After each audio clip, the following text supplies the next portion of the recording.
Marco. Marco. Let's go. Yes. Yeah. Come on, Marco. Fuck 'em. We're here. Winky. You're a little mini inch winky. Yeehaw! It's bull wrangling time. Hope everybody is doing well. We are back for another live stream. We call it live streaming. And we're here. It is Friday. Hope you guys are doing well. Oh, I can hear your voices. Marco, where'd you get that amazing, super clean, super comfortable, super virtuous t-shirt? Was it from alwaysmarcomerch.com? And if you said that, you'd be correct. So yes, it is. Yes, it is. And you figured it out. So what's up? 53 people watching, only 31 likes. You already know the deal. Thumbs up the king. Make sure you click like. What's up to all my members? Enjoy the new Scott Johnson emoji in the chat. Let's go. Enjoy that new Scott Johnson emoji and that new nothing burger emoji. The nothing burger emoji was created by Devin. We call it nothing burger. We call it saying nothing.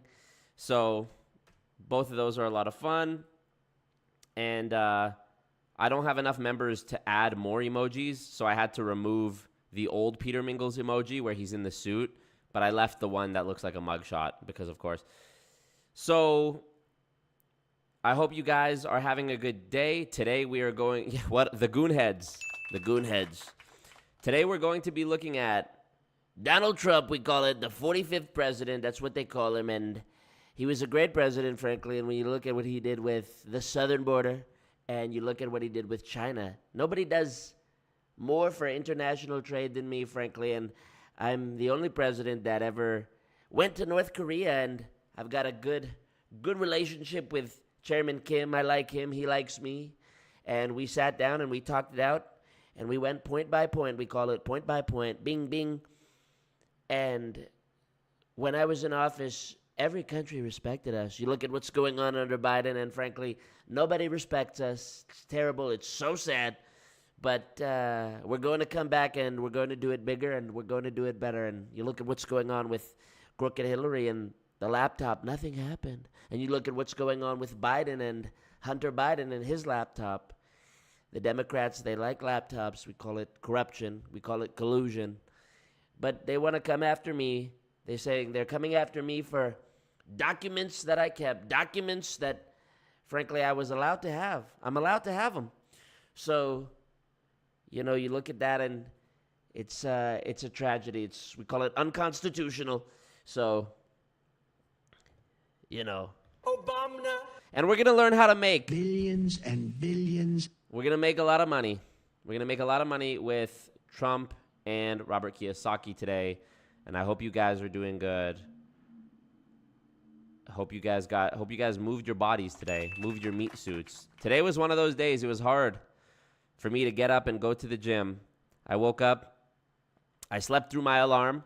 That was the first L. By the time I woke up, I said, I only have 30 minutes before this Zoom meeting that I have scheduled. I'll go to the gym after the Zoom meeting. The Zoom meeting goes like an hour and a half. I was like, I'm hungry. Let me make some late breakfast. Then I'll go to the gym after that. And then after I made the late breakfast, I was feeling, full and feeling lethargic and feeling, it was warm as well today. So I was like, I feel like I need to refresh. I feel like I need to have a shower. So I'll shower and then I'll go to the gym. And then I showered and I thought, you know what? I'm so relaxed. Maybe I won't go. Maybe I'll just go on Sunday, which is my usual day off, and I'll take today off instead. And I was like, nah, bro, don't be a bitch. Like, making all these excuses. It's like 3 o'clock, 3:30. If you don't go to the gym now, it's going to be crazy busy in the evening when everyone's off work. Just fucking go. And so I went. And I feel that God and the universe will reward me because of my commitment to fitness. And I am manifesting so many bags, frankly. We call it big money. Billions and billions. So I'm manifesting that. And, hopefully Xenu and, JFK Jr., who's still secretly alive, and Tupac will come together and, help me manifest. Nothing Burger merch drop when? Y'all want a Nothing Burger merch? I could do that. I could easily, if Devin gives me permission to put the Nothing Burger logo on a shirt, or a mug or something, I'll definitely do it. Bad Dog Sports says, if I ever need a lawyer, go to the firm of Frankly, Bigly, and Huge. Of course I will. So, what's your how? I hope you guys liked that debate stream we did. Also, Danny says, I saw Trump in the title and I said, time to watch Marco get canceled, to my husband. You know, we call it cancel culture. We call it the woke mob. That's what they call it. They call it people with, honestly, it's crazy. You look at them and their ideology, and it's anti-American. We call it treason, frankly. And it's sad. It's sad. And the fake news, they're on board with it. They don't want me to be president. They're showing only the bad stuff. Only the bad stuff, we call it. They're still going on about my locker room talk when I said grab her by the pussy. And frankly, they don't want to let it go. But I don't apologize. No, I don't apologize, because you look at the polls. You look at what's going on with the polls. And frankly, I'm at 87 and they're at 2. And they tried to tell me the other day, they tried to say, Donald, it's, you know, actually it's not as high as you think. It's 85. And I said 85, 87. I'm in the lead is the point. That's the point. So, yeah. Anywho, bag it up. Bagging it up. The new video has been filmed. The big one has been filmed. It's ready. Well, it's not ready, but it's done. Marco! It's not done, but I filmed it. I filmed the final version, and now it's just time to continue editing. This new video is going to be an hour long, and there is enough footage easily to do a part 2. So we are going to, it's going to be dropping soon, and I really hope you guys support it. I really hope you guys love it. This is a video that is probably going to lead to the biggest fight of my life in terms of getting sued, paid assassins trying to come after me, a smear campaign that is most likely going to ensue in order to try and discredit me. And it's going to be huge, frankly. So really hope you guys support it.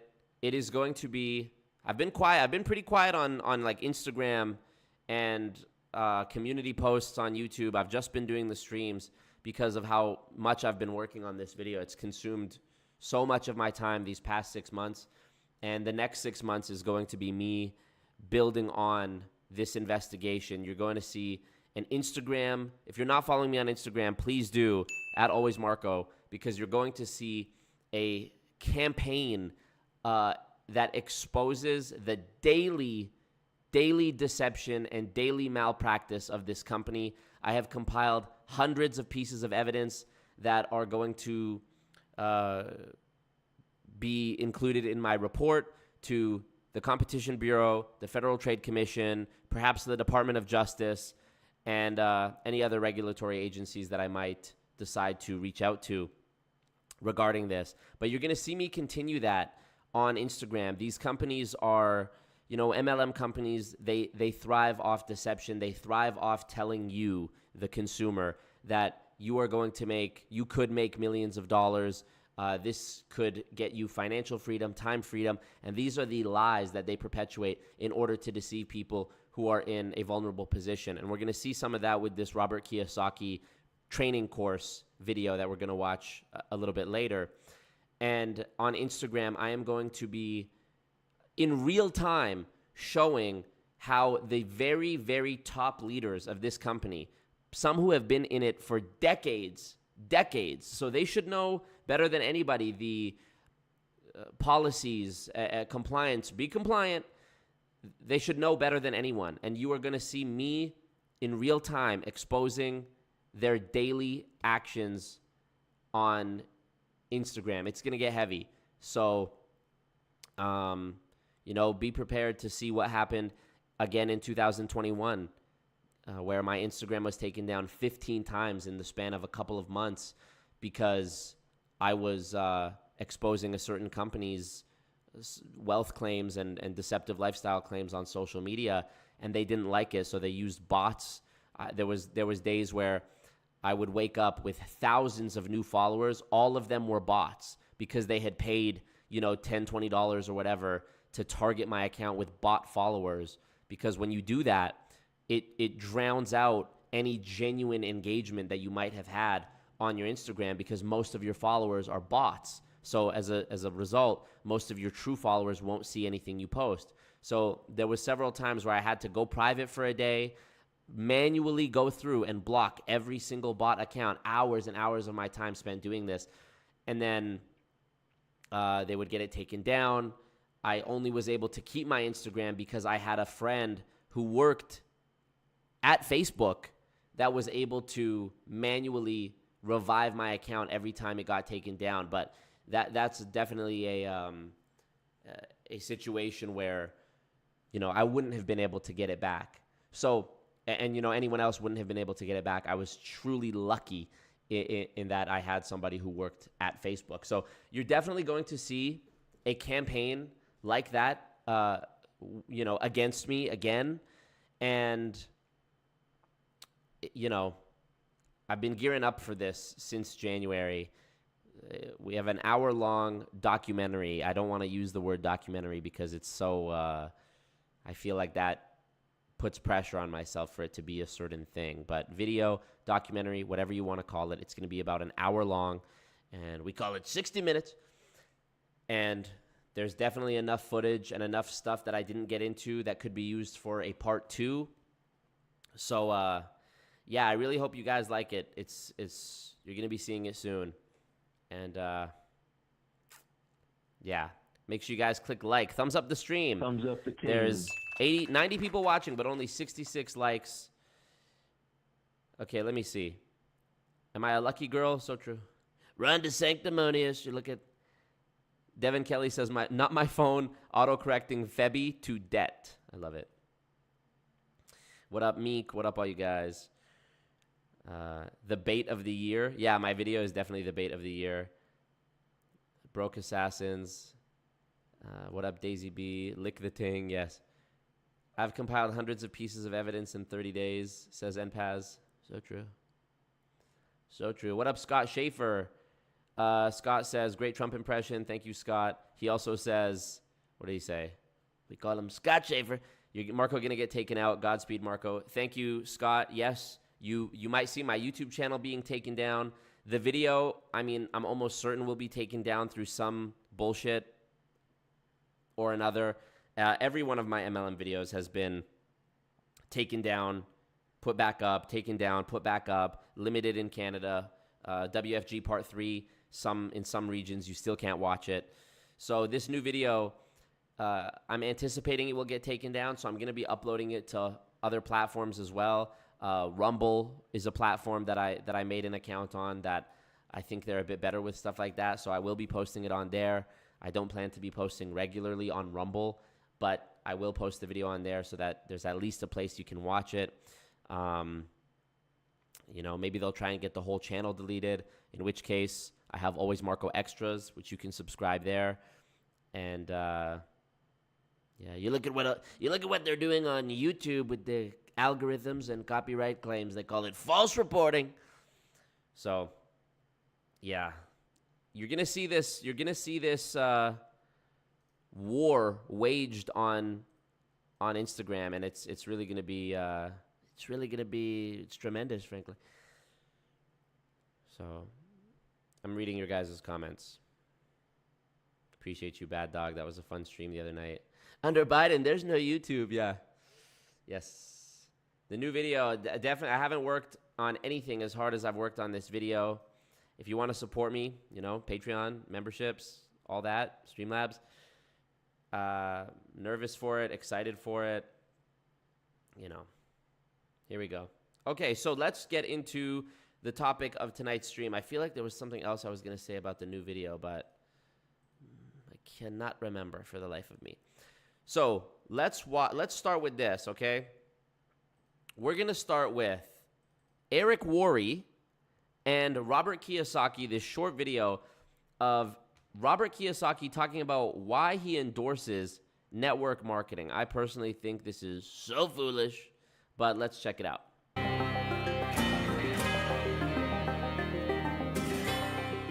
to people about why network marketing is such a good entrepreneurial decision in the crazy landscape that we deal with in today's economy?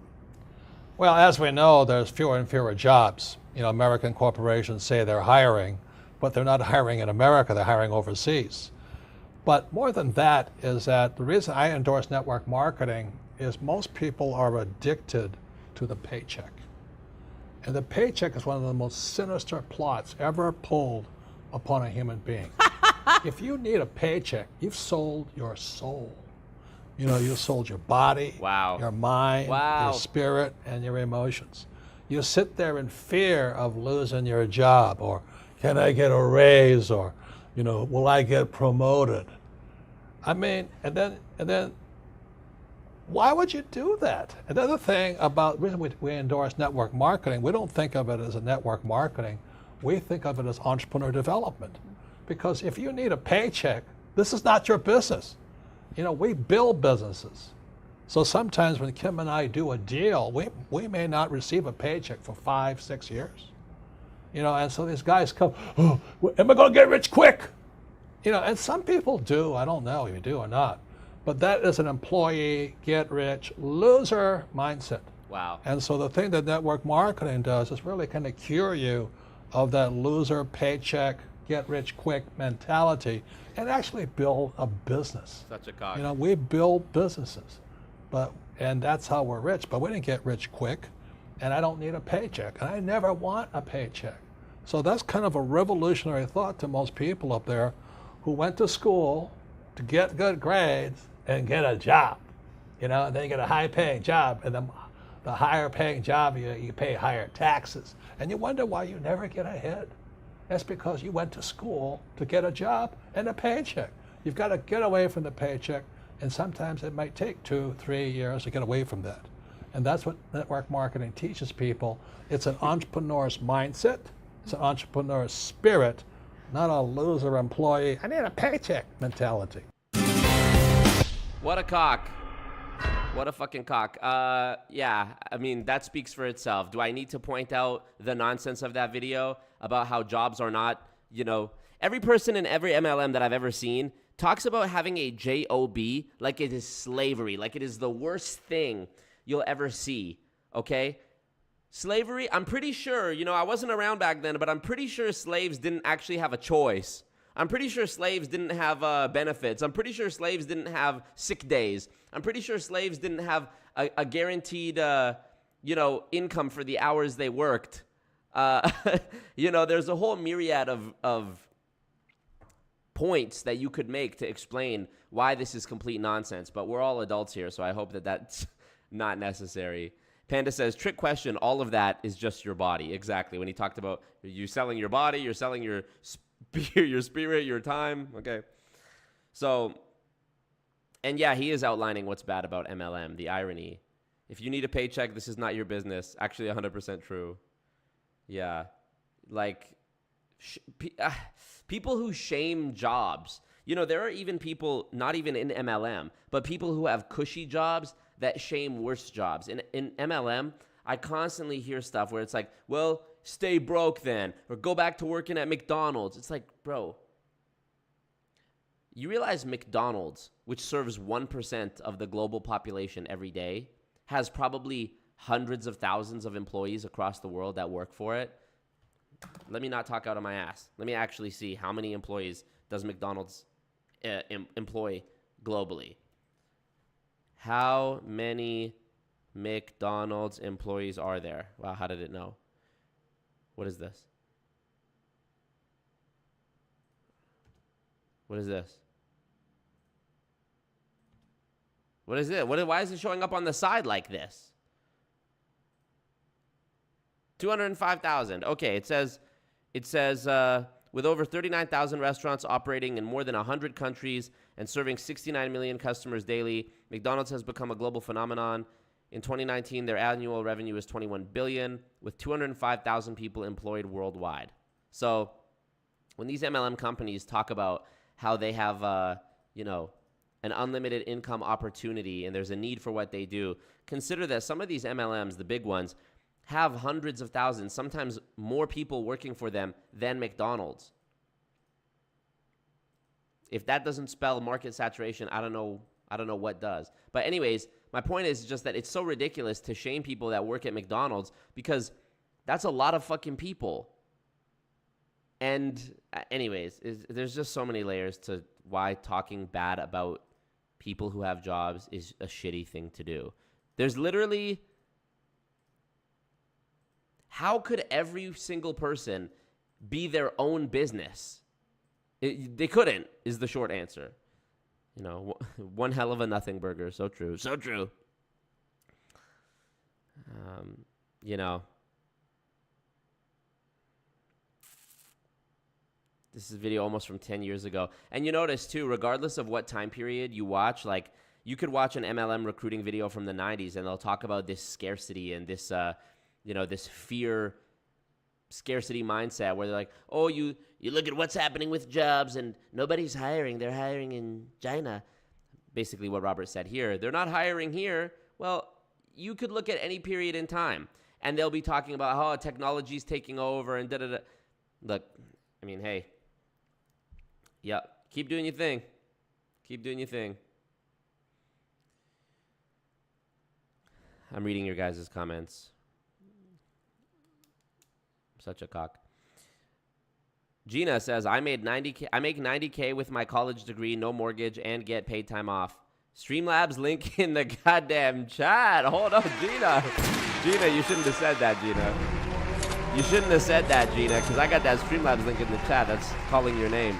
But no, I mean, great point, Gina. They all talk bad about JOBs, but this guy takes it to a new level. We call it next level.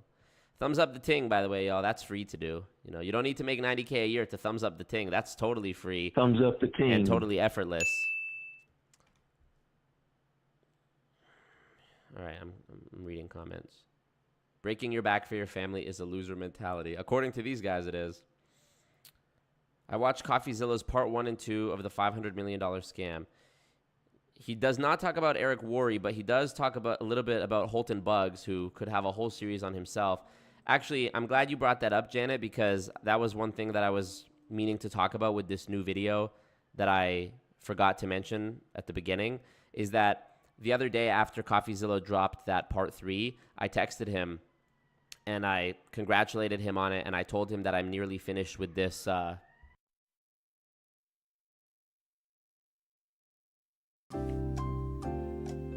sorry, loud-ass fucking siren going by.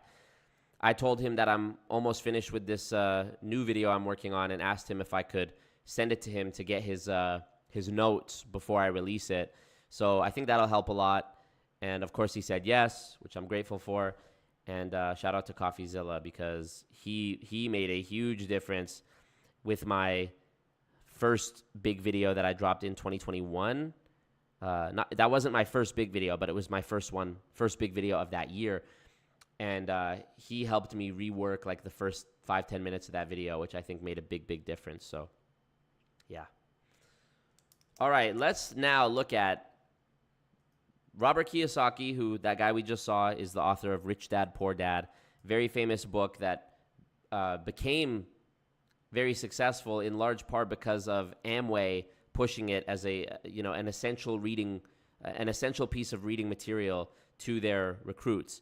So let's look at Robert Kiyosaki, Donald Trump and Robert Kiyosaki, financial education, fundamentals, rules for investors. All right, this is one of several videos that Trump and Robert have together. Nice. 1997. Power of Debt. Hello. Well, in Rich Dad, Poor Dad, I came out in 1997, and I said, your house is not an asset. And it drove people nuts. It just went crazy on me, because that's a common belief. But when you can't make your house payments, you find out is the biggest liability you've got in many of the times. It's turned out to be very much more correct than you even thought. Right. When you look at what's happened to home prices. Right. And straight out the gate, Trump already saying, you look at what's happening with... It's crazy how you can just... It's crazy how you can just say, you look at what's going on with blank, and people will just fill in the gaps in their own mind without actually doing any research. It's insane. Scott says, CoffeeZilla giving you free video structure advice? Not fair, dog. Well, we call it networking. We call it close personal relationships. We call it, he's a friend of mine. Great friend, actually. I like him. He likes me. So, you know. Much more correct than you even thought. Right. When you look at what's happened to home prices. Right. And Donald and I love real estate. I love real estate. I think it's the best thing going, better than sliced bread. But if you're not smart with it, it's like a loaded gun. You know, you can protect yourself or you can kill yourself with it. So real estate is, to me, the best vehicle, but you've got to be smart with it because we're using debt. Write this down. Write this down. Take notes. We call it information recall. What up, Danielle Ryan? How are you? What up, Julie? Julie. Yes, we're doing. What's up with Trump doing Marco impressions? Yeah. What up, y'all? All right. Peace out, Kilakina. And debt is the two-edged sword out there. So you use debt, I use debt, but the more debt you use, actually you have to be smarter. So you can use debt to get richer. You can also use debt to wipe you out. So that's Hello why, and welcome to. you know, I continue on saying we. Fuck. Accidentally opened. God damn it. Now I gotta go back to the chat. I have two windows open on one screen. One is OBS and one is the YouTube chat. And sometimes when I'm trying to click and scroll, I accidentally click and open somebody's channel. So we had just had a little sneak peek there of Danielle's channel. So there you go, Danielle. That's a drop right there. Need financial education. To just say to somebody, get out of debt, well, that's not accurate. You use debt, don't you? Debt is a great thing, and to be big and to be very successful, debt is a very useful weapon. But you have to be very careful. That's correct. It's actually crazy how when you become aware of Trump's speech patterns, it just like the shit writes itself, you know?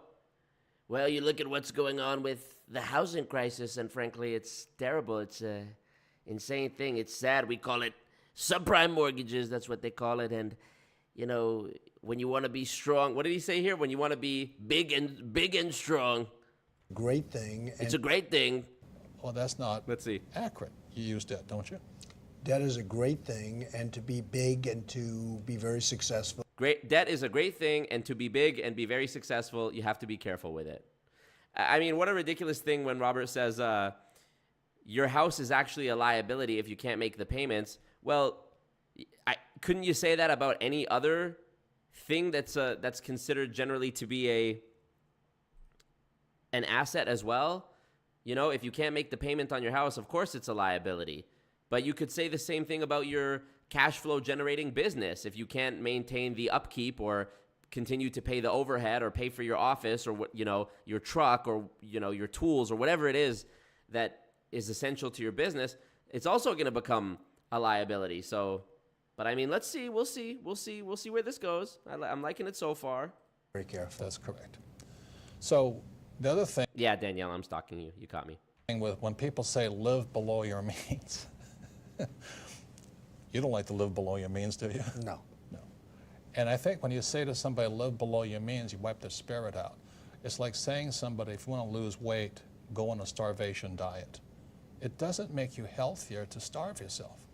So I would rather get financially educated. That's why I read your books, because I want to, this is my greatest asset. I want to feed my brain so that I can expand my means without getting into excessive debt or where I start to lose. Because debt, like I say, is a two-edged sword. But telling somebody to live below your means is almost inhumane. I never felt good doing it. I wanted to strive to do better every day. I want to do better every day.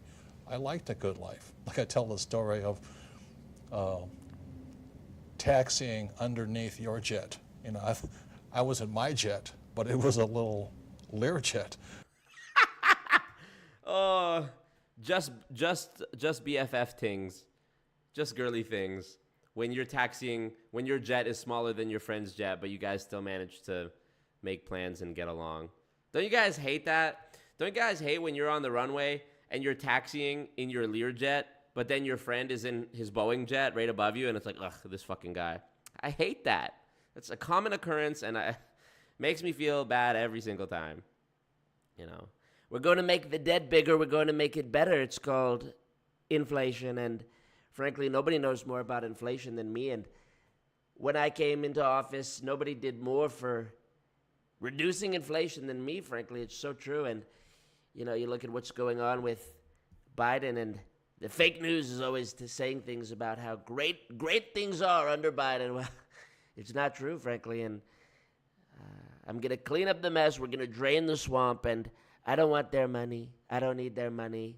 They're backed by, we call it lobbying. We call it political giving. That's what they call it. And you look at what's going on with Hillary. Oh, my. So bad. So bad. We call it. She has donors. You look at what was going on when I was in office. There was no donors. Now you look at with Biden and bing. Everyone's just giving their money away so he can push the woke agenda. That's what they call it, the woke. They call it the mind virus. Anyway, I don't know. I look up and there's a 727, and I taxi under it. I said, holy mackerel. You know, it's big boys and their toys, but nonetheless, it inspired me. I said, okay, I'm in a Learjet now. It's time to step up. And it doesn't mean the jet will make me happier. What makes me happier is the wanting to get better, to get smarter, to do better. Well, I have a friend who was not successful at all, but was really up and coming. And he had a thing. He would only fly first class. I'm not saying do this because for somebody it won't work, but he needed that mentally. Right. He wanted to fly first class because mentally he wanted to think he was the best, and that's it. And even though he didn't have much money at the time, this is years ago, he would always fly. I used to criticize him, but it put him in a good state of mind, and he became a very, very successful guy. Very, very successful.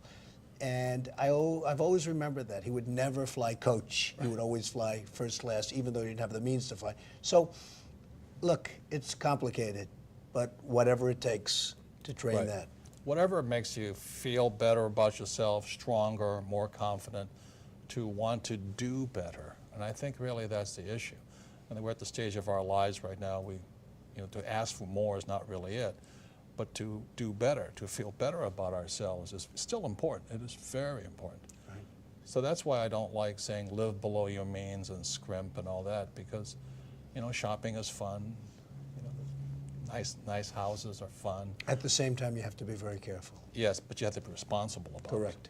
Like when you invited us up to your little duplex up here, whatever they call it, we walked up there, and I've never seen a two-story, entire floor home in New York City. And my wife Kim says, I never really want to live in a condo, but she says, Mr. Trump's house will do. And it is spectacular. You know what I mean? And it's. And yet I don't need that, Rob. Yes, I know. I don't need that. If I had one nice bedroom with a good television set and a nice bed, and you don't really need that. But it was in a building I built, and it was there for the taking, so I figured I might as well do it. And what have I done? Instead of selling the equivalent of 12 or 13 units, I kept them. And by keeping them, I have them. I didn't sell them. And that's okay, and it's become, a very valuable place. So I didn't need that. I don't need it now, but there's something nice about it. Right, and then that's my message: is achieve it, and then you can take it or leave it. But if I like how they laugh at living below your means and say, if you're gonna buy a nice suit or fly first class or whatever, if it makes you feel better, then do it, because you'll perform better if your mind is right. I mean, I semi-agree with this, right? Like, if you're going to fly first class, but that's putting you into, like, credit card debt to do it, and you don't have the money in your bank account to pay it off, and you're still, like, at a net, like, you're in the red, maybe don't do that. If you can afford it, go crazy. But if you can't afford it, you can't afford it. If you don't achieve it, then it's always something away from you. So again, that's why I'd be redundant about this, living below your means. I don't think that makes your spirit happy. It kills your spirit. Also, if you don't have the financial education, when somebody says your house is an asset or these mutual funds are good or the stock will go up, and you don't know the difference between a good investment and a bad investment, because real estate can be a bad investment, stocks can be a bad investment. If you don't know good investment advice from bad investment advice, then you're going to get taken. This world is not kind, should we say. The hardest thing that I've witnessed over the last year is seeing people that were very hardworking and very conservative that invested in the stocks. And I'm not talking about high-flying stocks. I'm talking about very solid companies. And their net worth is 50% of what it was a year ago, and they haven't done anything wrong. Trump is like the action figures I would play with when I was a kid, like my Batmans and stuff, where it's like his joints can only move in a certain like limited range. You know what I mean? Like his arms can only bend this way. They can't go like this. Like he can't, there's no joint here. For some reason, the creator of the action figure only created hinges at his elbows. You know what I mean? Like he's, what are those called? How many points of articulation he has? It's like this was locked. His torso was locked, but the arms, they can bend here and they can swivel this way. And he could go up and down somehow. Right. Now, they put their money in stocks, so I guess you could say that's wrong, but it's really not wrong. No. Because historically, that's been okay. Right. So they went into conservative stocks, and a year later, they're worth 50%, and all they've done is worked. And that's the hardest thing I've seen. It's tragedy. The thing that I want to say is this: you can invest in gold and lose money. You can invest in real estate and lose money. You can lose stocks and lose money. You can invest in oil and lose money. You can also make a lot of money in all those things. So really the reason we get together is because your financial intelligence, your financial IQ makes something valuable or not valuable. Like I said, you have to know a good investment from a bad investment, good advice from bad advice. So what did we learn, boys and girls? So what did we learn? Go ahead, sound off in the chat. I know we learned a lot there. That was extremely low energy, and we're going to do another one of them. It's called Donald Trump and Robert Kiyosaki Talk The Art of the Deal. And it's only 7 minutes, and I know it's fucking boring, but I promise you, we're building up to a big climax. We call it climax. We call it the big moment, where we look at a Robert Kiyosaki Rich Dad, Poor Dad event. And this video, shout out to Dave Vaughn, by the way, sending me some of these videos we're watching tonight. This Rich Dad, Poor Dad video is a CBC Marketplace production, and it perfectly resembles the Kevin O'Leary scam that I witnessed a few years ago, where it was a $5, or I think it was $15 Canadian, Kevin O'Leary speaking event. Come see Kevin O'Leary for $15. And the whole thing is basically a scam to pitch some other training course about how to get rich. And it's crazy that this CBC Marketplace video, which is clearly from probably around a decade ago, if I had to guess by the age of it, it says it was uploaded 5 years ago, but by the looks of it, it's much older than that. It's crazy how long stuff like this has been going on, and it really is a genius scam. So we're building up to that, but I wanted to go through some of the Trump, Robert Kiyosaki content as well. CBC Marketplace. Let me see if there's a better quality version of this than the one I have. Nope, there isn't. Yay! Yay, it's bad quality. All right, here we go. Brace yourself. Trump, Robert, part 2. 15 Canadian is basically free. 15 Canadian dollar. If something costs 15 Canadian dollars, when you transfer that into American currency, it actually pays you $3. That's how bad the disparity is. The Art of the Deal, we call it the best-selling book. I wrote a book in the late 80s called The Art of the Deal, and to this day, it's the biggest selling business book ever written. And it doesn't change. I mean, the times have changed, the world has changed, business has changed, but it doesn't change. And to a certain extent, it was about negotiation. And a lot of negotiations about honesty. Be honest, because the other side, you're dealing with intelligent people, they're going to see it. But have an idea, make sure it's the right idea, and never, ever quit or give up on it. And be straight, be honest. Write this you're gonna down. meet a lot of these people all throughout your life. And if they respect you, and if they do more or less what you want them to do, you're going to have to show that great degree of honesty. So the Art of the Deal was a great honor for me because of its wonderful success. I remember when it first came out, it went immediately to #1 on every list. And it was a lot of fun. But it hasn't changed very much, and it probably won't. If we go 1,000 years into the future, if we're here in the sense of nuclear weapons and all the kind of things that are being bandied about today, that's the big risk. I mean, beyond what Robert and I talk about is the big risk of, is this world of ours going to be blown up by some maniac or some idiot that doesn't know what they're doing? But let's try and assume, which is a pretty big assumption, that we are all going, as a race, we're going to be around, we're going to be here. The human race, it won't change. Negotiation will never change. It's always going to be the art of the deal. It's always going to be, you can pick up that book in 1,000 years, it's not going to change. It's going to be the same. And if I could say, you know, like, what was 1986, the Art of the Deal came out, and I was flat broke.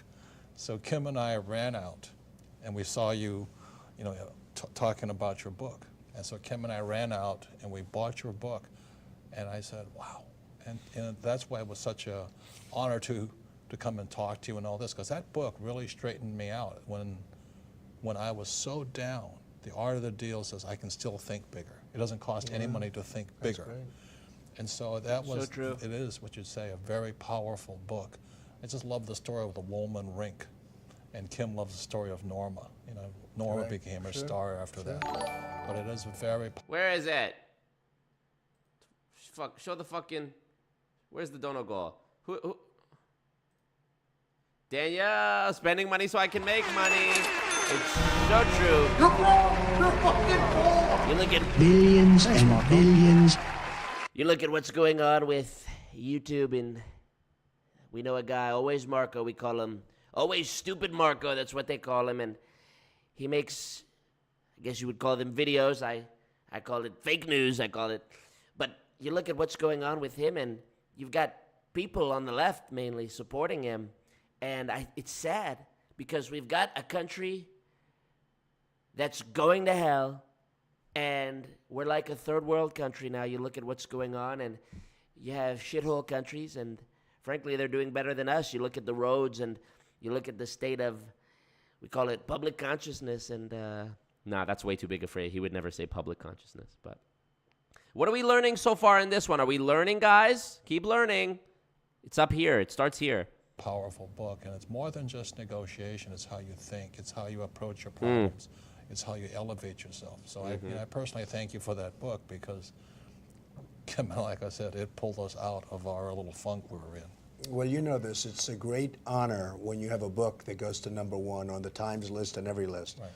And not too many people can say that. Many brilliant people write books, and many people write books, but not too many people can talk about being #1. And it really is. It's a great, it really feels to me as a great honor to have had numerous #1 bestsellers, but in particular, The Art of the Deal, it had such an impact at the time.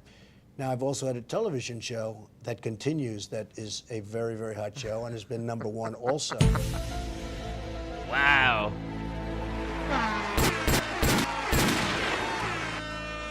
You look at what's going on in the chat. You look at, frankly, we call her Janet Miller. That's what they call her. And you look at when they're gifting the memberships so that we can bring the cult bigger. And frankly, you look at the state of YouTube, and it's going to hell. It's like a third world platform. And you look at what's going on with Ignacio Larios from Mexico. He came through the southern border, and they let him in, and he came in legally. And that's what we want to do. We want to strengthen the border. And I like him. He likes me. And he's a friend of mine, actually. And believe it or not, no one's done for Mexico what I've done for Mexico. Nobody's been better for Mexico than me. So true. And when Ignacio puts a super chat, we call it donation of $1.99. He's a donor. He's backing me. But I don't need their money, because I'm already wealthy by myself. And I'm not like Crooked Hillary, who takes the money from her donors and does what they want. No, I'm not going to do what they want. I'm going to do what's best for America. And he says, Robert picked a haircut from the salon wall chart, and it was a great haircut. And Janet gifted memberships. We call it gifted memberships to Bad Dog Sports, Sweet Goth, Nightwing, Jared, Gabby B. We call her Gabby B. Great friend of mine, frankly. Thank you, guys. I appreciate it. There's something about a book. I don't know what it is. It's our little prejudice toward education, perhaps. Right. That is very, very special. Right. So, you know, I always say that you're a billionaire and I'm a millionaire. But when we come together and we both love real estate, but you have big buildings and I have small buildings. But the thing we got together as teachers, and I think that's why you write your book, is to share what you know and, you know, to give to more people knowledge. And that's why financial education is so important, because, as you know, money doesn't solve the problem a lot of the times. A lot of times you give a person money, you know, you feed a fit man for a day, but if you teach them, they go on forever. What are you learning? So powerful. Are you learning It's to thumbs because up the stream? People learn, they can share, you can share your knowledge and they can come up. I think your best book, though, of all was The Art of the Comeback. And I love that book because I think that's the book today, given the state of the world economy, is we got to come back. You know, if we all give up, if the world gives up, we don't come back. And I think that's the greatest lesson I think you imparted was, can you come back? Do you have the strength to stand back up, dust yourself off, and step forward again? Jerk yourself off. Well, the word you use, strength, is very important. You have to have that strength. And I don't know if that's God-given. I don't know if it's something you're just born with or you develop it. And frankly, it'd be wonderful if you could develop it, but I'm not so sure you can. But you need strength. And I had a great time writing The Art of the Comeback because I knew I was doing well, but a lot of people didn't think so. Right. And I knew what was happening. So I'm writing a book and I know things that nobody else knew. And when I did come back much bigger and better than ever before in the 80s, I mean, to a point where many times it was like fun for me. So I had a great time writing that book. It's interesting when I make speeches, you talk about education and life and everything else, but when I make speeches, people say, why do you do it? Thousands and thousands, you've seen it, thousands of people show up. We've had 55, 60,000 Right. people show up. And I really do it because I love education, and I have learned a lot, both good and bad. Right. And if I can impart that to a lot of people sitting before me so that their lives can be made easier and they can have just a better life. And, you know, it sounds terrible to say make more money, but making more money makes your life easier. You don't have to worry so much about education and doctor's bills, and so it does make your life better. You see, the number one reason for divorce is lack of money, Right. which was surprising. I saw it the other day. There are many more people getting divorced today because they have financial trouble than 2 or 3 years ago, which is amazing to me. I never thought in terms of money and divorce.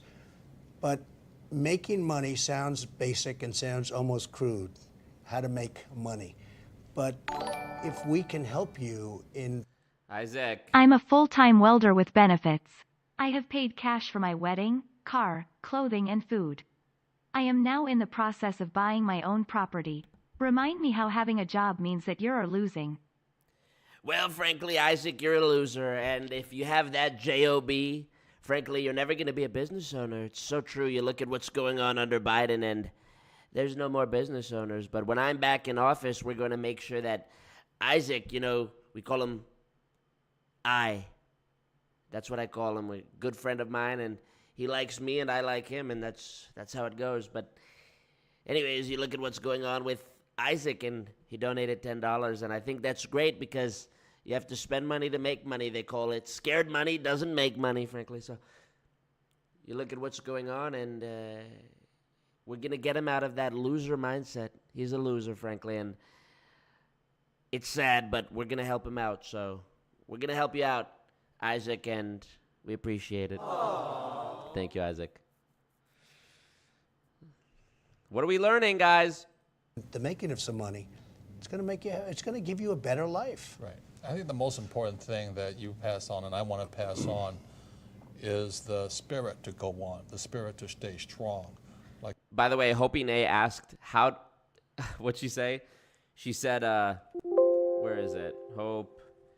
She said, I really don't see how you think he's a good speaker. He doesn't say anything. He just babbles on and on. It's sort of an oxymoron, but there is almost, how do I explain this? Even though, and you're right, I agree. He is just rambling and, once you pick up on how the things he says, frankly, tremendous, you look at what's going on and bigger and better. And when you look at, I'm starting to talk like him now, unironically. When you pick up on how he says so much nothing, there is a skill in that. There is a skill in being able to talk around every topic and every question that is asked of you, especially when you're being criticized and asked specific questions. He even does this in debates.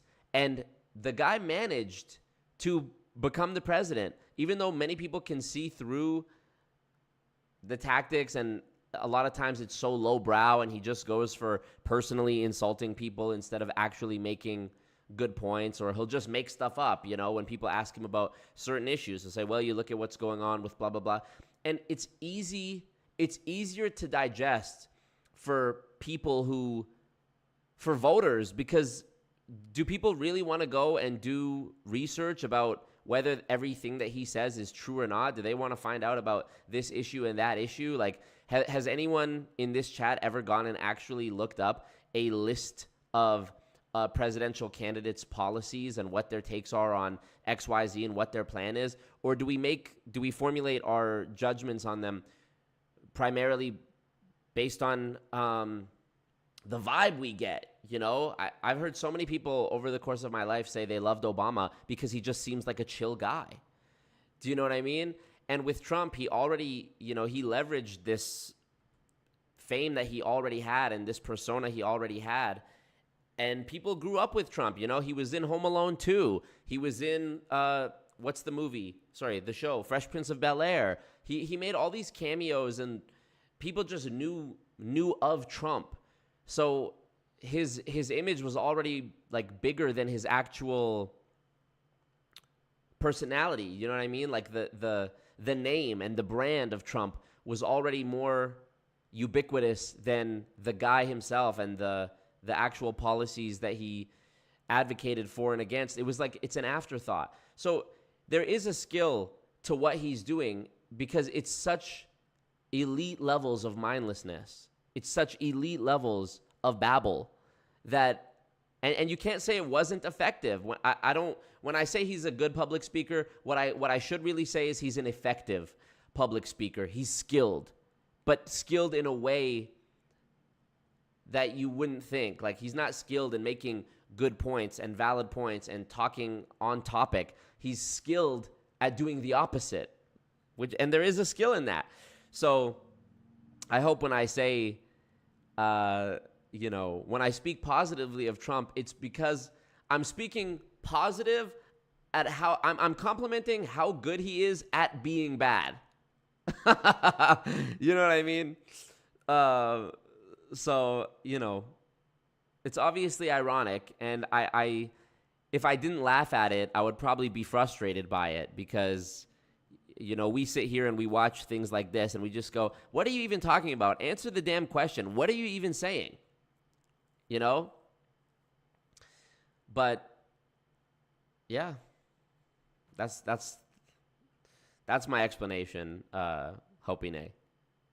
It's going to give you a better life. Right. I think the most important thing that... And also, he speaks simply, and I think there's an appeal to that. He just says simple things. Bigly, strong. We're going to do it bigger, and we're going to do it better. And you look at... It requires... It's like easy listening. It's like elevator music of speech. It can just flow through in one ear and out the other. It requires no critical thinking. It requires no cognition. And I think that appeals to a lot of people because it's less taxing on your brain. He appears confident about everything he says, and he talks up his track record of success, which people, unfortunately, don't really take the time to study and see if it's true. They just take it at face value. He appears to be strong. He appears to be confident. He appears to know what he's talking about and believe in what he's saying. And I think that the power of suggestion... I mean, yeah, him being president proved that, And Paz says, he's a good speaker because he can speak and everyone understands. Exactly. The art of saying frankly, you can't think he's doing it on purpose. He's not.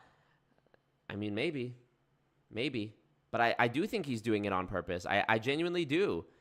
Because if he was genuinely just dumb, and this is an issue that I take when people, criticize Trump, is that when it suits them, they'll say he's just an idiot.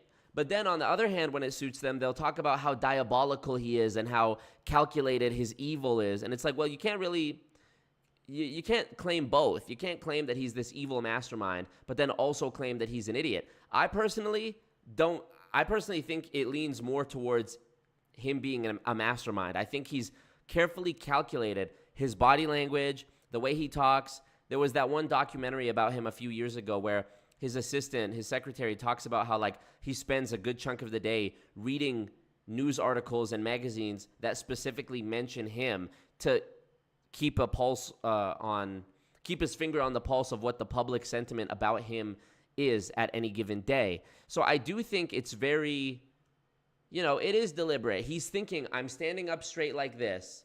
I'm using my body language like this. I'm sitting like this. I'm shaking the guy's hand strongly. I'm making sure I'm standing in front. I do think these are all granted, they're very elementary and very surface level attempts to seem poised and seem strong and seem successful and seem intelligent, but it works, So, I know people love nothing more than to shit on Trump, and they hate nothing more than someone complimenting Trump. But I hope you can understand where I'm coming from. And it's sort of, it's a nuanced take. He's effective to the end that he wants to be effective. He wanted to sell books. He sold a lot of books. He wanted his show to be successful. Sorry, it was successful. He wanted to be a famous, public figure. He was. He wanted to be president. He did. He did it. So I know that people like us who think critically and want to be stimulated intellectually and hear something of substance are greatly disappointed and frown on the way he talks.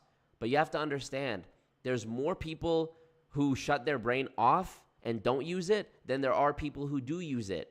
And so when you're appealing to that demographic of people, he's the guy. And he is the GOAT when it comes to that. There's no question. There's no question. So I hope you can understand that I'm not complimenting him because I agree or because I think I think you guys can appreciate and understand the nuance. At least I hope I hope you get what I'm trying to say. Let me read your comments, see if I've been canceled yet.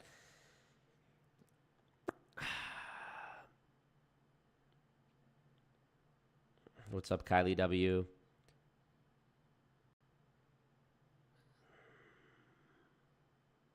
Yeah, people act like they always hated Trump. Bad Dog says, I grew up with Trump in the 80s and 90s. Everybody loved Trump.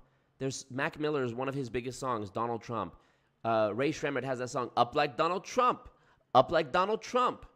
And he was especially prominent among African American people. He was on the Method Man album. I forget the name of that album, but he had a whole skit on that one Method Man album. He was on Fresh Prince of Bel-Air. He did all these things to really root himself in the culture. Now, was it predatory? Probably at times it was predatory. Probably at times it was specifically so he could hawk products and courses and whatever other scams to, people who didn't have the privilege or the educational backgrounds to be able to snuff out the bullshit. But again, he was effective to what his purpose was. I'm not saying his purpose or his goal was good, but he was effective. And he still is effective. You look at what's going on now, 2024, frankly, and he's probably going to win again, frankly. So.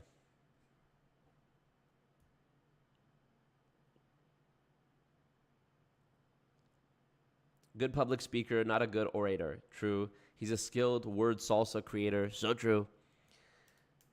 Yeah. And that's why I really, I appreciate the understanding here, Sanjila. She says, we understand you. The people who get butthurt will be butthurt by air, so don't worry. Yeah, that's why I was so disappointed when people, literally confronted me privately in Instagram and, unfollowed me and said that, my talking about Trump was worth them not supporting me anymore. I think that's insane. Yeah, Donald Trump, he was in WrestleMania. Exactly. Think about the you know.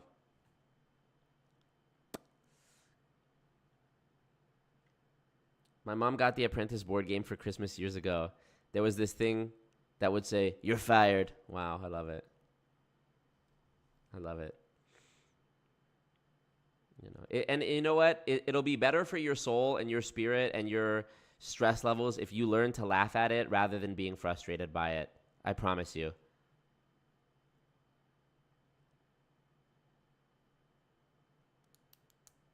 The Art of Word Salad. He admitted crimes he's being sued for currently in a public TV interview. I'm not here to defend him. I'm really not. I hope that's clear by now. Super Last Thing says, I think when it comes to marketing, he's smart. And when it comes to everything else, he's a moron. Hey, man. Fair. NPAS says, any English teacher who teaches rhetorical strategy would agree with you. Maybe.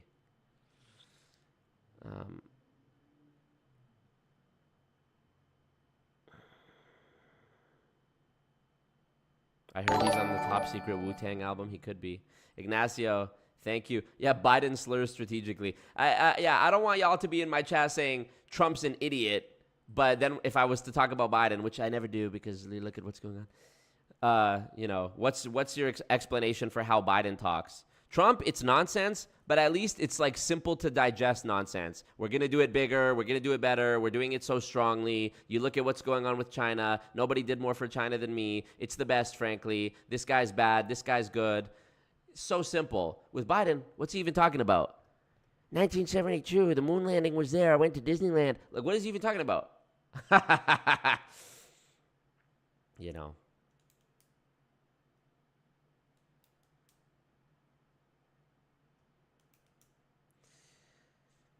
You know,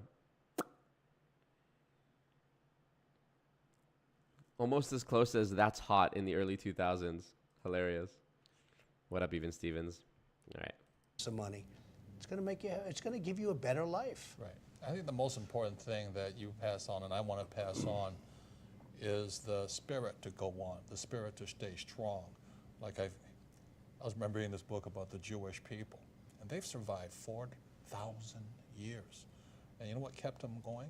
Was faith. You know, all the persecution, the things that were on, they said the number one thing they had was that faith. It was a personal belief that they could be flexible enough and adjust and keep going no matter what. And I think that's what you pass on, that's what I want to pass on to people. I can remember from your book, you said stay alive till 95. I said, that's a good one. It's true. It's a great statement. Right, and that kept, I know it kept me going. Just kept me going because it wasn't an immediate comeback. When I lost everything, it was 6 years for me. It was only $1 million. I know that sounds pathetic. I think it's fantastic. I think I know your story very well, and I think it's a fabulous story.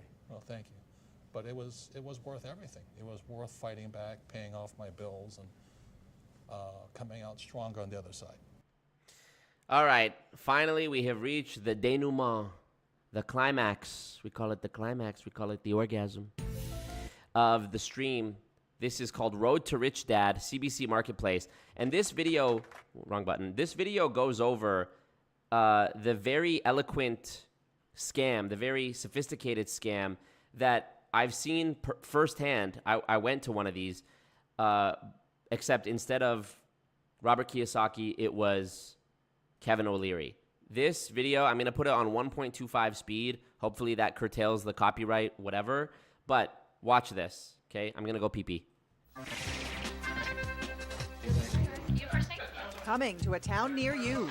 I think you guys are here because you want to be millionaire by next Friday. We go inside a workshop on how to get rich. I know my stuff so much that it's scaring the shit out of you guys. Or is it how to get ripped off? I'm very angry.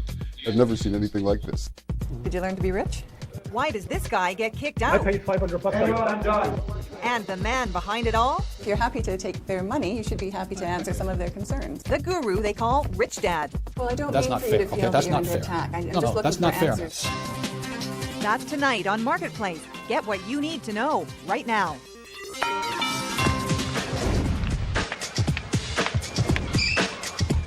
We're taking our hidden cameras to Cambridge, Ontario for a workshop on wealth. Hey, can I get your last name, please? where admission is free. And the pitch? How to get rich. Want to make a quick little part-time $100,000 this year? Yes or no, class? Traveling tutorials like this are rolling into towns all over Canada every weekend for anyone looking to improve their financial future. Rich Dad's Education Learn to Be Rich workshop coming to your area. This workshop's supposed to be about real estate investment. Please write this down. You always make your money on the buy, not on the sell. But there sure is a lot of talk about a certain book and its author. How many of you good folks have read this book, Rich Dad Poor Dad?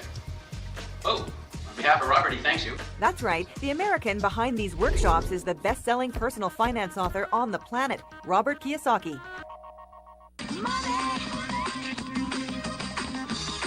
Robert Kiyosaki exploded onto the self-help scene a dozen years ago with his book, Rich Dad, Poor Dad. How many people would like to get wealthier, easier, and quicker? Good, thank you. He says jobs, they're for suckers. So are retirement plans. Investing in stocks, real estate, or your own company is the only way to strike it rich. It's not money that makes you rich, it's financial education that makes you rich. There have been dozens of sequels, including one with another multimillionaire you probably recognize. I've had lots of #1 bestsellers, and he's had lots of #1 bestsellers. The Rich Dad world even includes a board game invented by Kiyosaki called Cash Flow. It costs $200. It's supposed to teach people how to say goodbye to the rat race.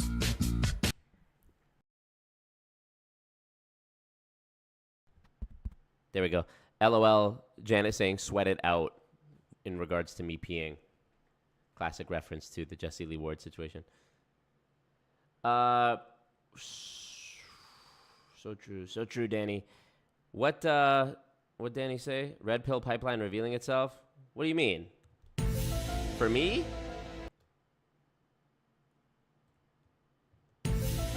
Me red pill pipeline? Hell no. We catch up with Robert Kiyosaki in Vancouver. He's making a rare public appearance at an event filled with people eager to make a killing. So there's quite a turnout. Hundreds of people have come to hear you today. Yes, it's fantastic turnout, and a great crowd. I really enjoy them. He tells us a lot of Canadians are worried about the times and all those scandals involving investments. The people who are counting on their RRSP or in America, their 401k, they're toast right now. But are Rich Dad workshops the solution to tough times? That's what Danuta Skaspinski believed. She lost her job as an engineer a year ago. At 62, Danuta doesn't hold a lot of hope of finding a new job or escaping the rat race. But she did have hope when she attended a free Rich Dad workshop. There's a lot of money around here, hey? Yes, it is. Did you ever think, well, I'll take this class and then this is the life I could live? Maybe not that big, but in this line, that I improve my living standard. She respected Robert Kiyosaki, thought a workshop would be money well spent. Had you read any of the Rich Dad books? Yes, I read a few. A long time ago, I read this Rich Dad Poor Dad book, and I get the impression that this is a man who really wants to help other people to do better financially. But back at the workshop, it's Rich Dad that's making the money. It's $995 for 3 days of training. If we act now, it'll only cost us $500. Turns out this free event is really just a sell job for a 3-day workshop. Who wants to sign up for this? Danuta bought in, but wishes she hadn't. I would like to have my money back. So this is basically the format of the of the scam where some grifter, in this case, not necessarily Robert Kiyosaki, but the guy who's speaking and selling whatever the get-rich-quick thing. It could be real estate, it could be Forex, it could be crypto, it could be stocks. The one that I went to, I think, was Forex. It was either Forex or crypto. They were talking about calls and puts and options and whatever. So they will see, okay, how much is it to book X speaker that will bring in attention? Kevin O'Leary, in my case. And, you know, you can look up Kevin O'Leary's speaking price was around, I think, $80,000 at that time. So, okay, boom. They pay Kevin O'Leary $80,000. Maybe they don't have the money for it, and they think, okay, we're going to get the money for it at this event, which will cover our loss and will profit. So it's basically like, and we've seen this, you know, everyone has seen at a concert how there's an opening act. But, you know, I used to work in concert promotion. So typically the opening acts were just local artists, and the benefit to them was that they were getting more exposure to people at the concert. But the artist didn't know that they were going to be the opener most likely, unless they were an opener that was part of the tour. The shows that I was involved with were usually smaller shows where it was a local opener. Their name might have been on the poster, sometimes not. Their face definitely wasn't on the poster, and it was just a benefit to them. It was not costing the audience anymore. It was just usually a good look, a photo op, and potentially you get a few new fans from it. And mostly people would just nod their head and wait for it to be over so that they could get on with the performance from the artist that they actually paid the ticket to go see. At these events, they were doing something similar, but rather than a 10-minute opening set from a local artist, these guys spent, probably 2-3 hours presenting this boring fucking, stock options, basic stock options strategies. And then they had an intermission where they would go, okay, before we bring Kevin out, we're going to have people come around, and if you want to spend $1,400 learning how to do this, then holla at your boy. So the tickets were only $15. There was probably around 1,000 people there in this conference room. There's $15,000 towards the Kevin O'Leary speaking fee right there. Then during this intermission, they're selling a $1,400 training course, similar to what we're seeing in this video, where it's like a multiple, a day long or multiple day long thing. So there was several people, an unfortunately large amount of people out of this group of 1,000 that paid for it. So let's say even 1/4 of the people there, 250 people, paid $1,400. That's $350,000 plus the $15,000 that was spent on tickets. So people thought they were spending $15 to come see Kevin O'Leary, and in some cases they end up spending $1,400. That's why the initial ticket price was so low, so they could just get asses in the seats to pitch this thing to. So total revenue, if you're keeping track, $365,000 minus the $80K Kevin O'Leary speaking fee, they're still up $285K. I Googled during the intermission, I Googled the names of these people and what their course was. And of course, that was more due diligence than most of the people that were putting their credit card down in the room had done. And I saw that this training course was actually just yet another seminar where they offered you a $14,000 training course. $14,000 as opposed to $1,400. So you paid $15 to see Kevin O'Leary, which was a funnel for you to pay $1,400 to get training, which was a funnel to pay $14,000 to get the next thing.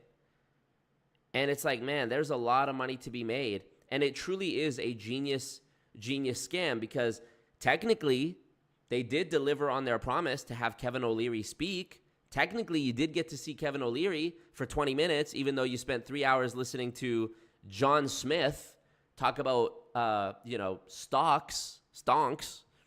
That's really what it was.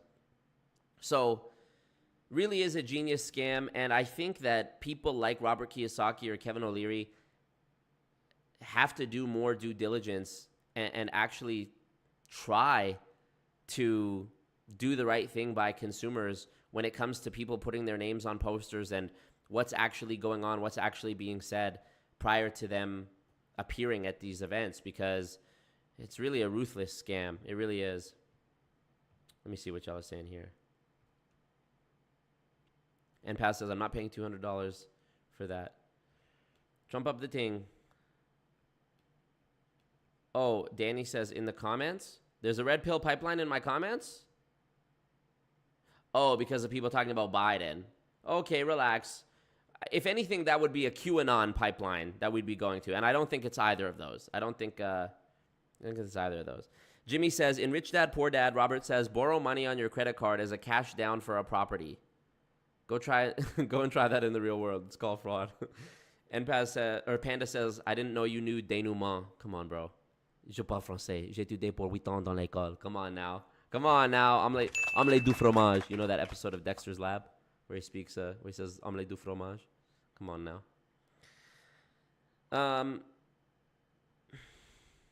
Okay, let's see. There's no drama, frankly, no drama in my community. The art of the bait and switch, so true.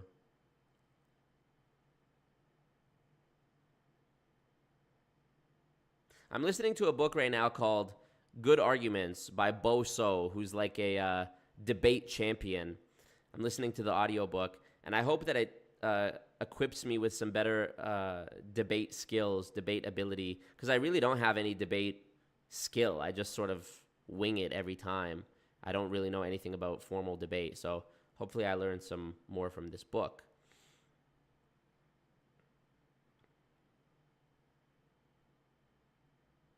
Manny, what up? How are we gonna get rich? How? Dude, I need the Jessica Higdon how drop. Somebody go find that for me from the first Ray, I don't know what Ray Higdon stream it was, but find it and I'll add it. Okay, let's continue.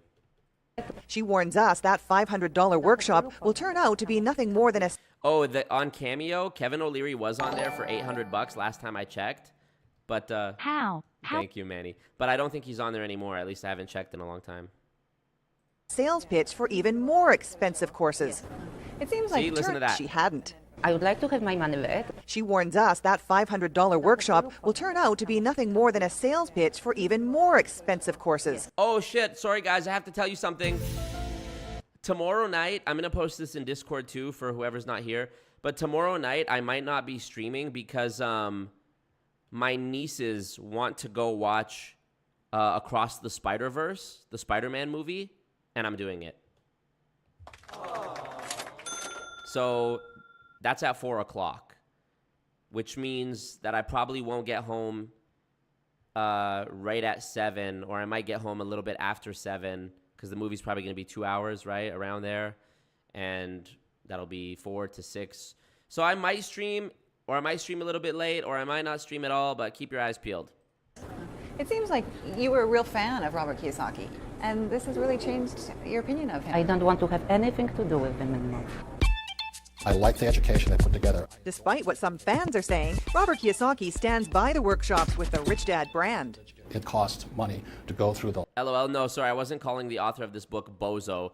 His name is Bo, last name So. He's Korean, S-E-O. My bad.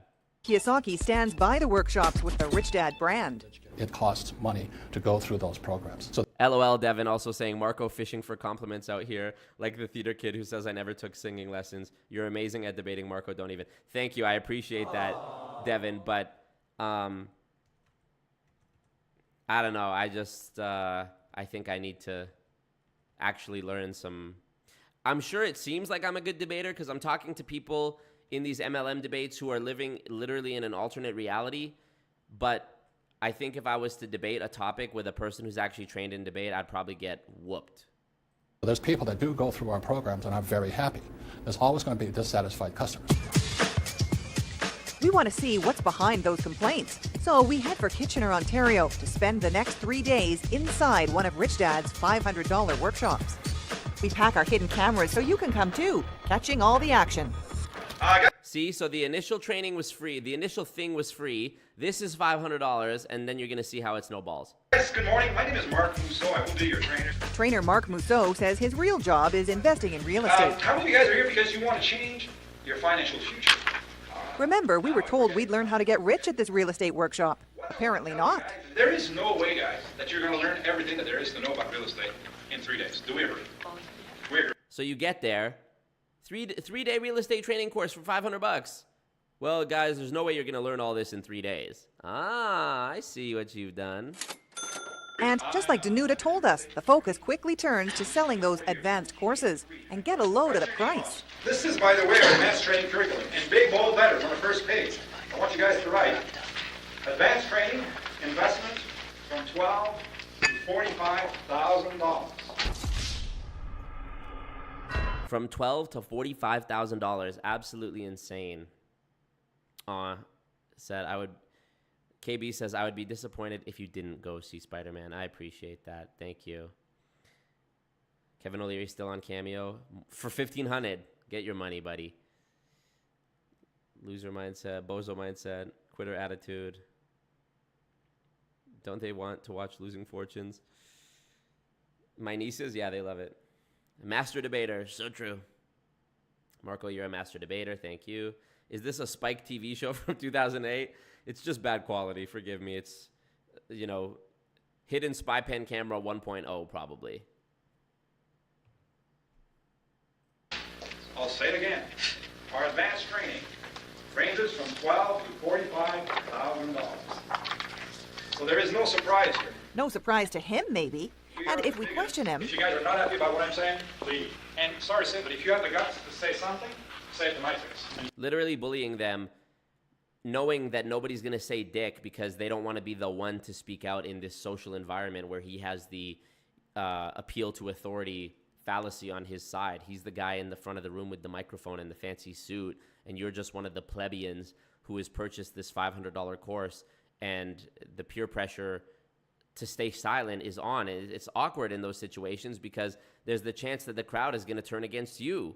So, I mean, what a fucking cock way to start a seminar. If you think it's too expensive, come and tell me and I'll ask you to leave. If you're brave enough to say some shit to my face, pull up. Insane. If you think it's too expensive, come and tell me and I'll ask you to leave. as the day unfolds, the sales pitch keeps coming. Sure, there's some instruction, but is it the kind you'd want to follow? You're going to need your credit card to buy things that will make you money. Musso says we'll need lots of room on our credit cards for things like renovations, even down payments. So he orders us to call our credit card companies right away and get our limits raised. Insane. Yeah, you're right, Danny. I should be more mean to the cult so that we can get more bags. At least I should be mean when it comes to thumbs upping the ting because, 10 of you haven't.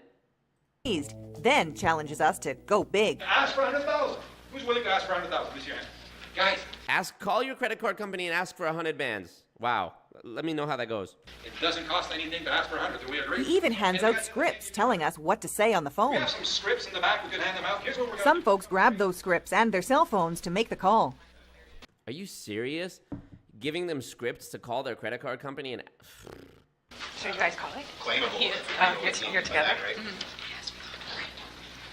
Sorry. Others are hesitant to boost their limits. Did you do it? Did you take your credit card? No, I didn't. And some are starting to speculate maybe the real reason they want us to raise our limits is so that we can pay for those $45,000 advanced courses.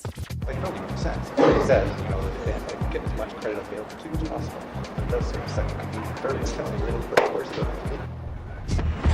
Coming up, what happens when the trainers questioned about raising our credit card limits? Do what I tell you to do. Do it. Do what I tell you to do. Do it. The fucking balls on this guy. $500. I paid $500. And I'm done. Find out why this guy gets thrown out. And the man behind it all? I just do not like being crucified right now by your insinuations. Throwing everyone else under the bus, of course. We're inside a popular Learn to Be Rich workshop. Good morning. Endorsed by financial guru Robert Kiyosaki of Rich Dad Poor Dad fame. Rich Dad says it doesn't take your money to make money.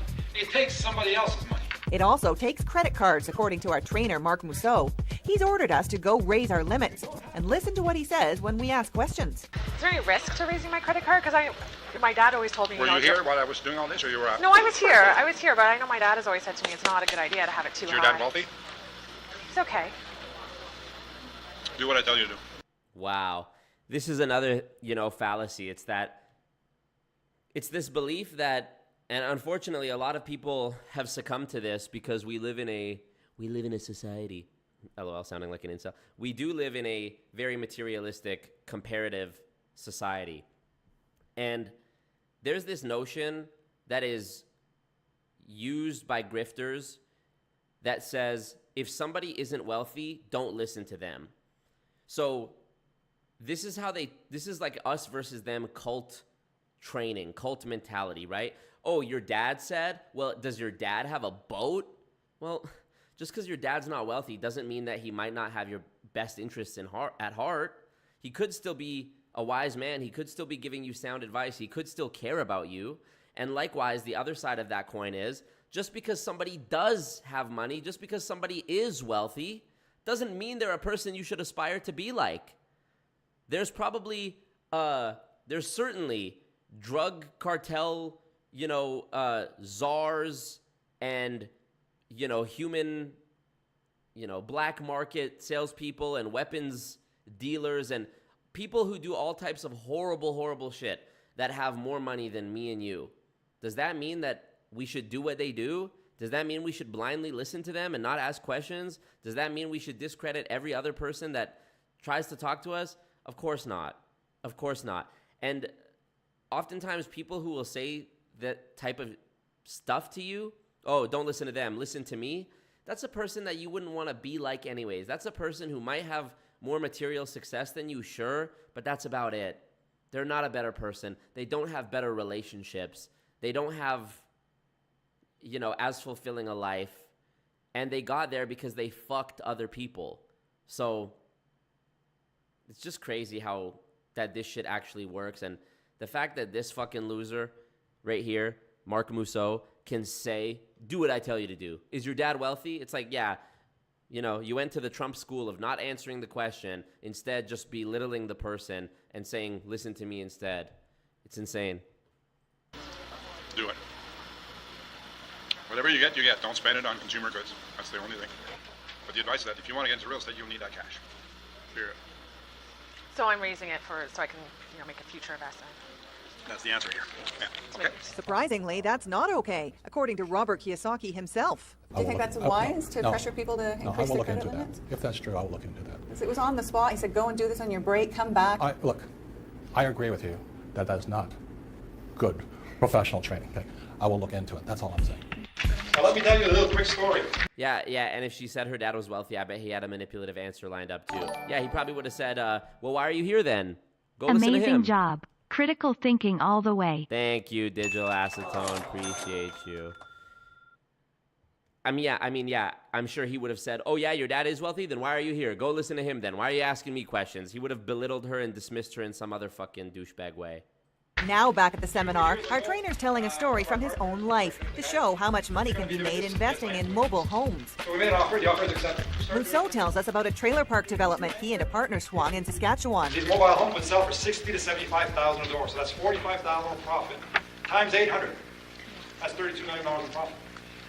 How many of you guys want to get them? So, raise your credit card limit, buy a mobile home, and we're gonna flip it. I mean, you paid $500 for this? Mobile homes now. We tracked down that development. This is the mobile home park our trainer used to convince... Oh, sorry. Yeah, and Robert Kiyosaki can go, oh, that's terrible, I'll look into that. It's like, bro, you should have looked into it before. You're happy to collect this fucking guy's money. You know, he's a Robert Kiyosaki Rich Dad licensed seminar giver. And it's only now... And that's the beauty of these scams, too, for the scammers, is that Marc Mousseau is, you know, grifting off of Robert Kiyosaki's name. That's what, you know, it's his name and face that got people in there in the first place. And because it's Marc Mousseau doing the presentation, Robert Kiyosaki in moments like these can go, oh, I didn't know anything about that. That's horrible. I'll look into that. But meanwhile, they're both getting filthy stinking rich. That's $32 million in profit. How many of you guys want to get the mobile homes now? Can we go back? What did the screen say behind him during the credit card thing? Let me look. Oh, here. What is my current household? I don't fucking know. Sorry. Mobile. That's $32 million in profit. How many of you guys want to get the mobile homes now? We tracked down that development. This is the mobile home park our trainer used to convince us he knew his stuff. Yep, what sounded like a multi-million-dollar deal never actually happened. It's day 2 at the workshop when we meet up with Suki Dior. My neighbour, he owns 6 properties. He's never been disturbed. Okay, let's get back. Suki will play a key role at this workshop, but right now he's just playing cash flow, that game invented by Kiyosaki. I've always been interested in real estate. $500 to show up and play a fucking board game. $500 and a guy will yell at you and belittle you and tell you to fucking raise your credit card limit and play a board game. Suki's at the Sign me up. workshop looking for a way out of the rat race. He works in Ontario's manufacturing sector. Yeah, I Shifter. called to up my credit card limit for Marco. Yes. Gang. Yes. You're wrong. You're fucking wrong. Exactly. Thank you, Shifter. I appreciate that a lot. Thank you. When he's not laid off, and thought this seminar could help because of its Kiyosaki connection. I've read some of his books. I thought, yeah, why not give it a try and maybe you'll learn something. So does he? A few weeks later, we catch up with Suki This is obviously very old because they're using cassette tapes. to show him some of our tapes. What's the investment, guys? 12, 2, 45. And get his take on the workshop. It's a 3-day sales pitch, basically. You're not going to learn anything. I think most people are a little afraid to say anything. Why would they be afraid? It was very intimidating. You had a lot of people, the organizers would come up to you and stand behind you, over you, and was no talking allowed. Washroom breaks were, very minimal. You weren't really allowed to socialize. Suki's not the only one questioning the workshop. We show our hidden camera tapes to real estate lawyer Bob Aaron. It's funny, but it's a way to negotiate. I've handled thousands and thousands of real estate transactions in my career, and I've never seen anything like this. He doesn't think much of the advanced techniques being tapes, sold to beginners. Sophisticated stuff like something called lease options. So I go out, I knock on the guy's door. Sir, I'd like to buy your house. It's not for sale. You'll never sell it. Yeah, we're thinking about it in about 2 years from now.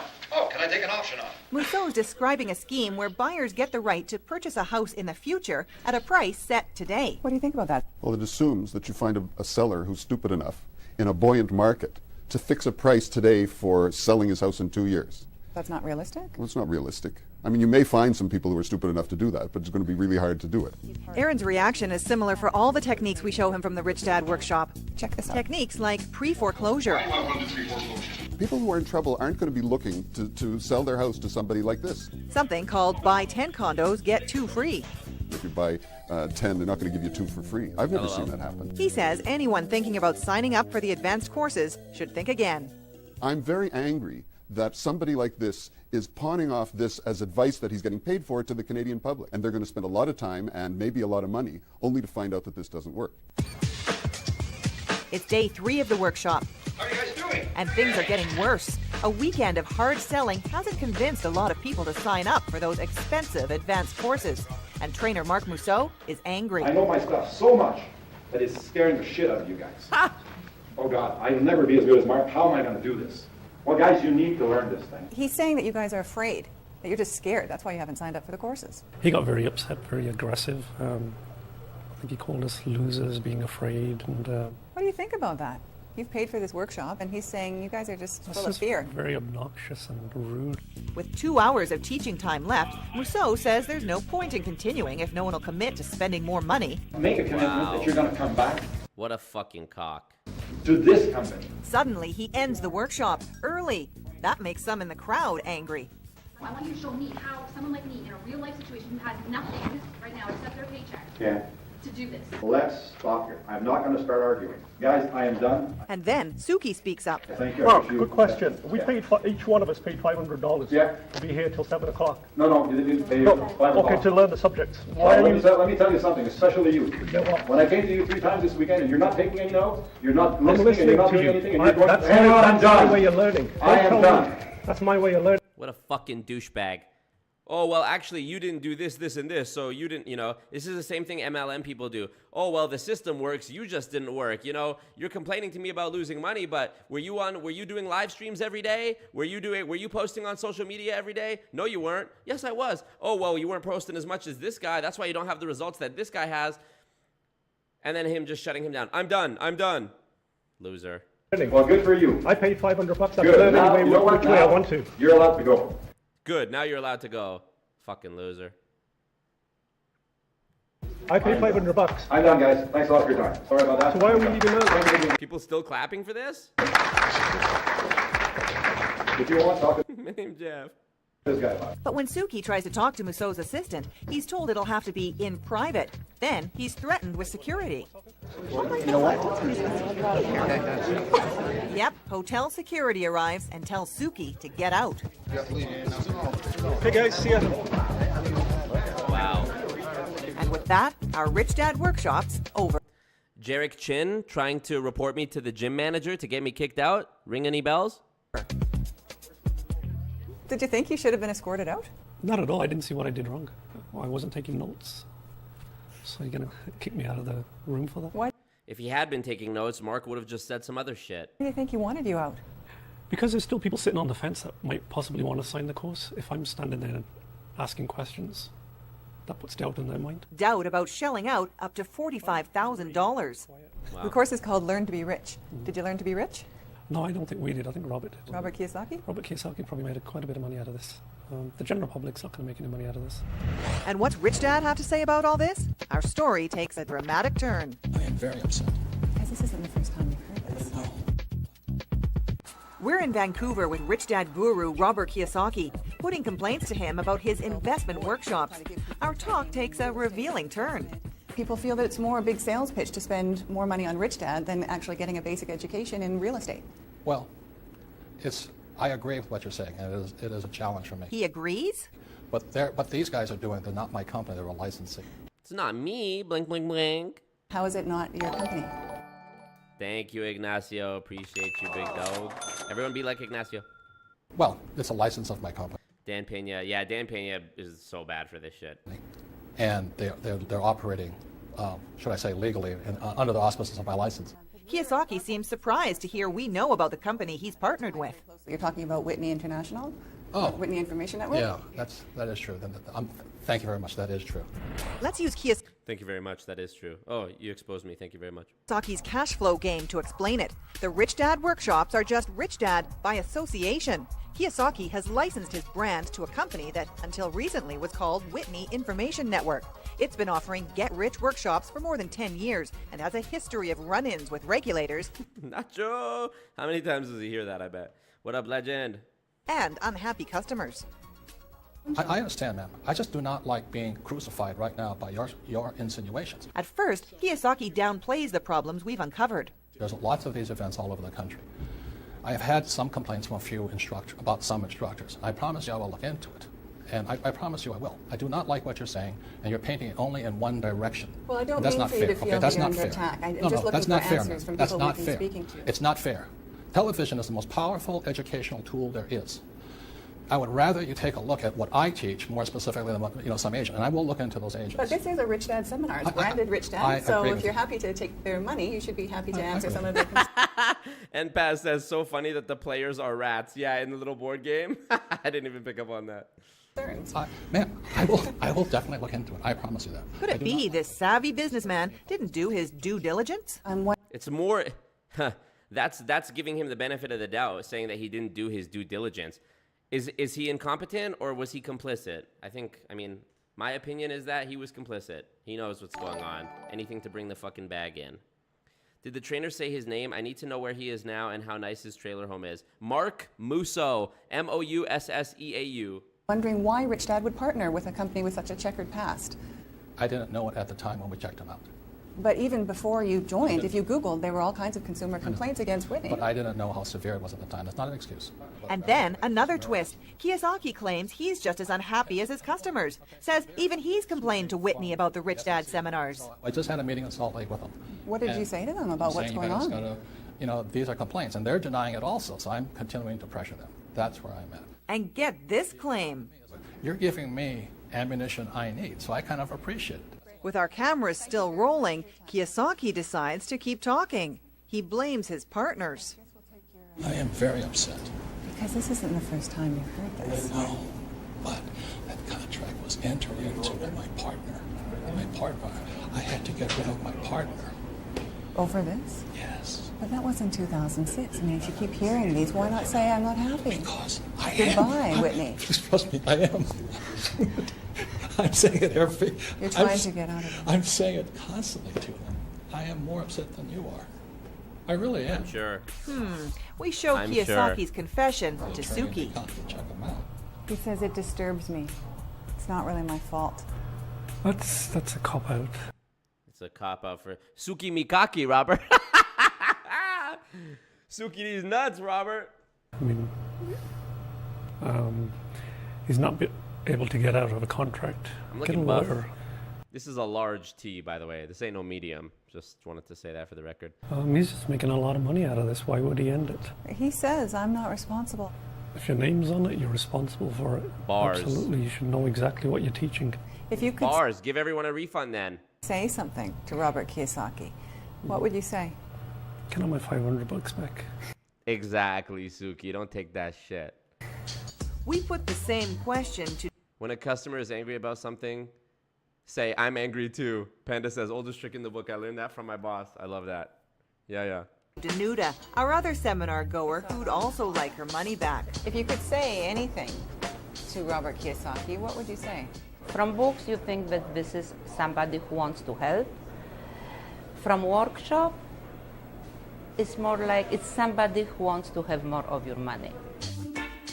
Two former Rich Dad fans who now feel poorer. They haven't escaped the rat race yet, but thanks to Rich Dad, they say they have learned a lesson. Why don't they just in call him bad Robert? investments. Bomba. Crazy shit. Well, there you have it, y'all. Oh, is it over? Oh, no, this one's about weight loss. It's over. We did it. We did it. Marco. Come on, Marco. Marco. We did it. You know what would look way better, too? I don't know. I just work here. Give me my 500 back. He sounds like the people Marco debates. You're absolutely right. After pointing out the issues. Yeah. Like how Dominic Izzo agrees with me, like that there's big problems in the MLM industry, but refuses to actually, you know, concede to any of the points. You know what would look better too on the screen is if I did something like this. Let me call this, let me download this. This is going to look way better. Watch out. Give me 1 sec. Okay, here, download this.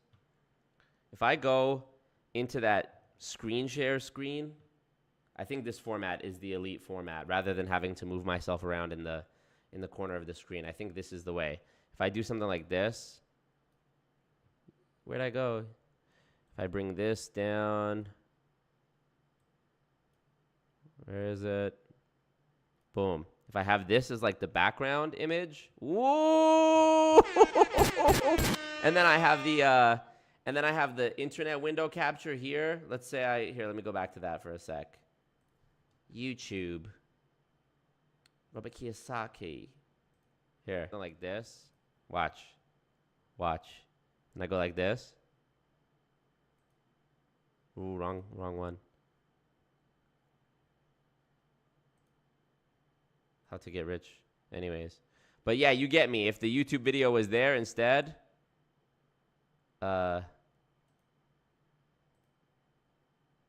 you get me. You get me. That would be way better. That's a way better format rather than having the whole thing as the background and then you get me. And the color is on brand. It's on brand with my blue background on the YouTube channel page, the banner. All right, let's see. Just drank a protein shake. Yeah, got to do that. Little baby bladder, they call it. Davon deleting messages. I see it. I see Davon deleting messages. That's okay. You can retract it. I still can't get over slopping hogs, says Hopi Nay. Yeah, that was a good one when Jay Nolan said that. Musso ain't even exist on YouTube more recently than 9 years ago. Well, hopefully he's behind bars. This is why everyone switched to selling motivation. Motivation can't be measured. This mess can. Now everyone is a mentor. Yeah. Welcome to my YouTube channel. Why blue, not green? Because I'm that guy. Quick quiz. If MLM didn't exist, how much less would Robert be worth? All of it. How come every time I'm about to end the stream, the amount of viewers peaks? How come I always have the most viewers at the end of the stream? I guess that's good though, right? Because I'm ending it rather than fizzling out. Keep them wanting more type beat. Yeah. How long have I been live? No way. Only 51 minutes? There's no way. Refresh it. An hour and 45 minutes? Why does it feel like way longer? I think it's because I'm hungry. And we did a lot of streaming this week, frankly. A lot of streaming. But still, keep it concise. We'll be back with a new topic, hopefully tomorrow after I watch Spider-Man Across the Spider-Verse. Let's go. Yeah. Marco.